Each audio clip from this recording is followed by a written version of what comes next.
Our next speaker is Graham Bettis with TxDOT, and he's going to tell us we manage what we measure. I love that title. Okay, good to be here. I've presented at a number of these before. I've talked about hurricanes and flood damage and consequences of ignoring inspection findings and lots of fun stuff like that.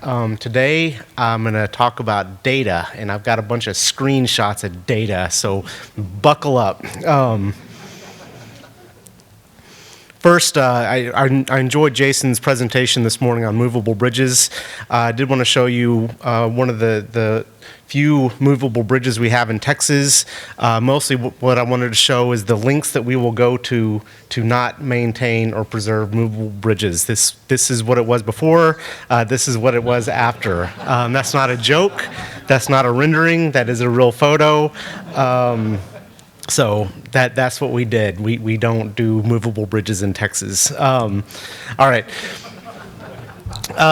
Jumping in, so pennies to pavement. I think probably Texas is not unique in this regard. This was our mantra for many, many years as a department. And this is just kind of how it went. And it was literally, it wasn't just a mantra, it was a real slogan that we used.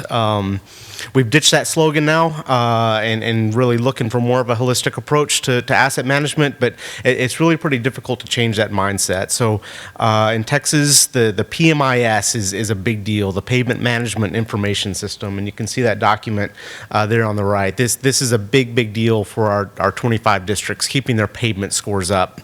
And they're required to report on this. They have what we call the 4-year pavement plans, and it's something that each of the 25 districts put a great deal of work in, and they have to have a target. They have to have a plan to get to the target of 90. So this is a big deal for them. And it's worked. So they've been doing this for a number of years, and they've had a lot of success with it. And they're able to measure it and they track it, and there's a lot of accountability. I mean, our district engineers are held directly accountable for their pavement scores.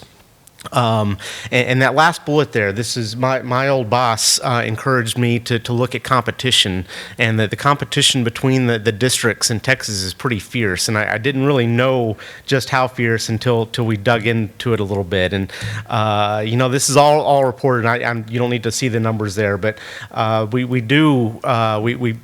we show the various district numbers, and they really don't like being at the bottom. They compete a lot on this stuff. So what about bridges? Until recently, emphasis has been on reducing the number of poor condition. And this is a big hot topic with the FHWA in all the states. We've got to get rid of this worst first approach. What we want to do and what we are actively trying to do is focus on early action. And the way we're doing that is by looking at the follow-up action recommendations from the routine safety inspections. They come, we do I think everybody in this room is probably familiar with those, but in addition to the inspections, there's a number of follow-up action recommendations, and that became a pretty easy way for us to track what's happening or what's not happening. The funding that is control of our bridge division, the funding that Stephen and I have control of, is really still about bridge rehab and replacement, though. It's really, we've got a little bit of a maintenance component in there, but most of our funding is really still about replacement. And so we got to have the money from somewhere. So our previous strategy was to ask districts to dedicate some of their own maintenance funds to bridge work. Sometimes they waited till we left the room to laugh at us. Most of the time, they just laughed at us immediately when we brought it up. So their maintenance funds go to pavement, right? We all know where their priorities are. We have some roadblocks here. It really is difficult to make substantial progress in this area. I feel like we've done well recently, but this was a big hill to try to climb. The districts have their hands very full. It's not like they're sitting around waiting for, bridge division to show up and fill their time. And then that last bullet there, I think we've largely kind of been a victim of our own success. And you can see a tweet there from our governor talking about how Texas has the best bridges in the country. And our districts hear regularly that we've got really good condition bridges.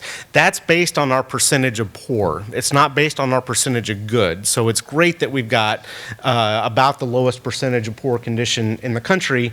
But there again, it becomes hard to convince a district that this needs to be a priority at the same time we're telling them that the bridges are in great shape. So here's 4 words that I thought I would never, ever utter. Thank goodness for auditors. They ended up really helping us out. They came in and, at the same time we were having some trouble gaining traction here, there was a big internal audit, and we got smacked, and we got smacked hard on this, and rightfully so. They found something that we already knew. We're doing really, really well doing the federally mandated bridge inspections, but we're not doing much of anything with the findings. And so, the inspections don't do much good if we ignore the findings. And they found that we weren't doing that. And so they came in, and this really got the attention of a number of people that hadn't been paying attention. People aren't going to listen to Stephen and me, but they will listen to our commission, they will listen to our administration, and that's what happened. So this was really a big, big step in helping us shift away from this worst first approach. So if you can't beat them, we felt like we were competing with pavement funds and energy. So we just said, forget it. Pavement's got it right. They've got a good program in place. So we just started emulating what they did. So we really have. We've adopted much the same approach as pavement. But in order to do that, we had to develop some measures. We didn't really have numbers or data to show performance and where districts are performing well or maybe where they're falling a bit short. So what we did is we started 4-year bridge plans, same way as pavement, that requires each of the districts to come in and present their plan.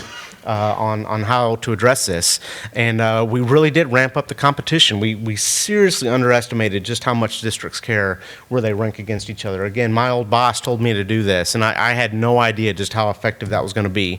So we got an administration dashboard. This is something that our commission and administration has set a number of goals and targets, and I'm glad to say that bridge conditions kind of made it front and center here. Won't go into a whole lot of detail on this one, but there's 3 things tracked on that dashboard, and what I really wanted to focus on was that top one, the bridge condition score. And this is the first measure that we developed to really track what we're doing. I'm not going to get into how we measure it. If you want to nerd out a little bit at lunch, come find me and I'll tell you how we calculate the bridge condition score. And then of course the good and poor is determined the traditional way with the condition rating. So here it is on the dashboard, and we've got a very aggressive target that the commission set to get up to 90. It was kind of interesting. We set the bridge condition score without a number in mind, and the first number that we calculated statewide just happened to be 88.9, and we kind of cringed when we saw that because we figured the commission was going to see it. And it's like, well, 88.9, let's just round it up to 90. And that's exactly what happened. So that's become our target. So it's very aggressive, but we're going to do what we can to try to meet that. So there's some more information, and the bridge condition score statewide is trending downward, and this is something that we knew was going to happen. I think we're all dealing with the same thing. We're all dealing with the 1960s era bridges that are kind of petering out, and we've got a whole lot of them. So we got to figure out a way to reverse this trend, and that's a lot easier said than done. So that top line there, we manage what we measure. Previous state bridge engineer, Greg Freeby, and he said that at a time when we didn't really have any bridge measures. And so I think he recognized that we had to get some measures in place if we were going to be successful.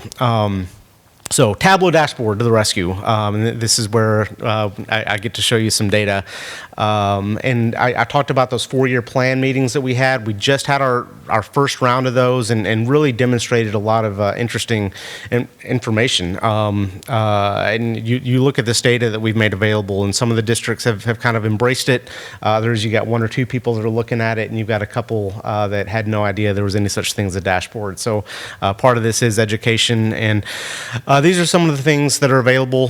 We love the maps. I think the maps are really, really effective.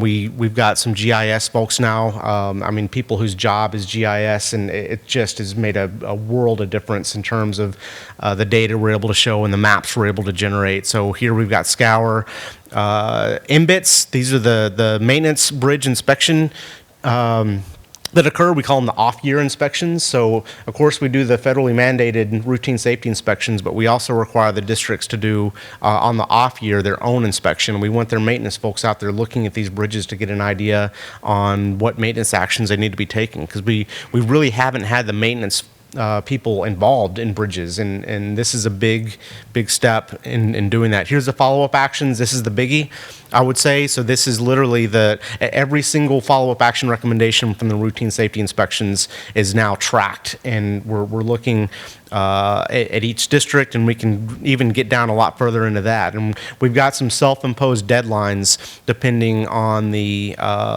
category, and so we're able to pull up and show each district where they're late. And you better not be late on any level 1. These are the things we're saying you need to take into account within 30 days. So you really shouldn't have any of those. Monthly emails, and this was talked about the competition. This was a biggie for us. So once a month now, Stephen and I send an email out statewide showing where the districts rank. And I missed a couple months ago, and I was amazed at how many districts got in touch with me to ask where this email was. So really, really great that they're looking at this. And man, they really want to be on top of this and do not like it when they're at the bottom. So let the competition begin. We'll take full advantage of them competing with each other. So what we've asked the districts to do is stop being philosophical about this stuff.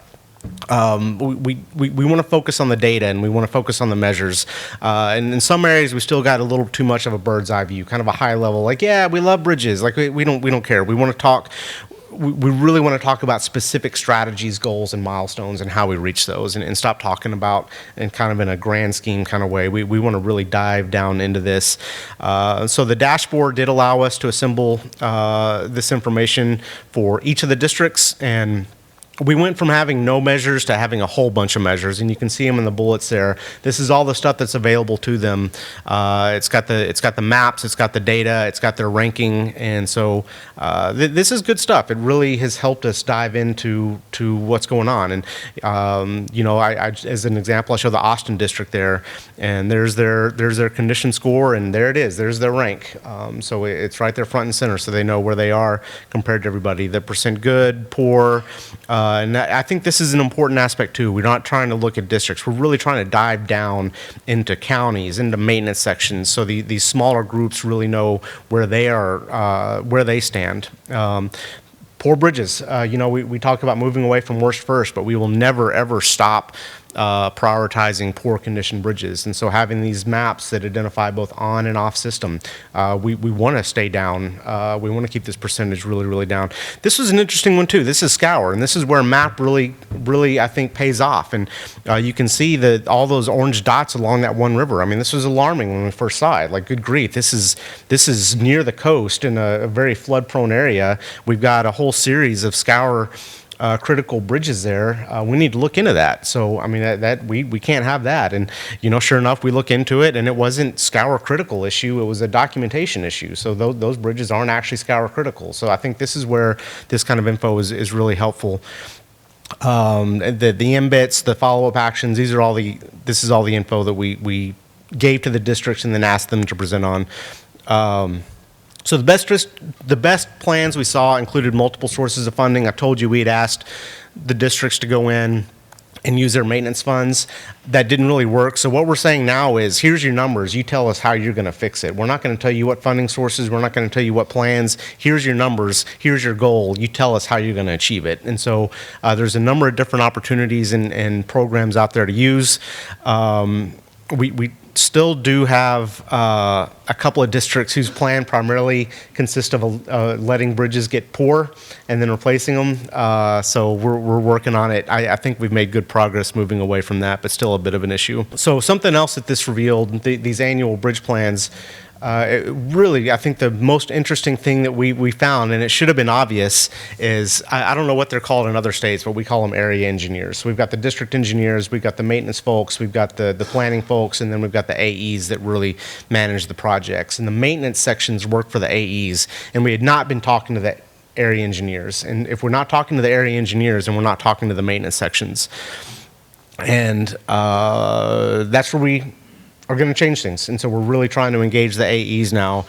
And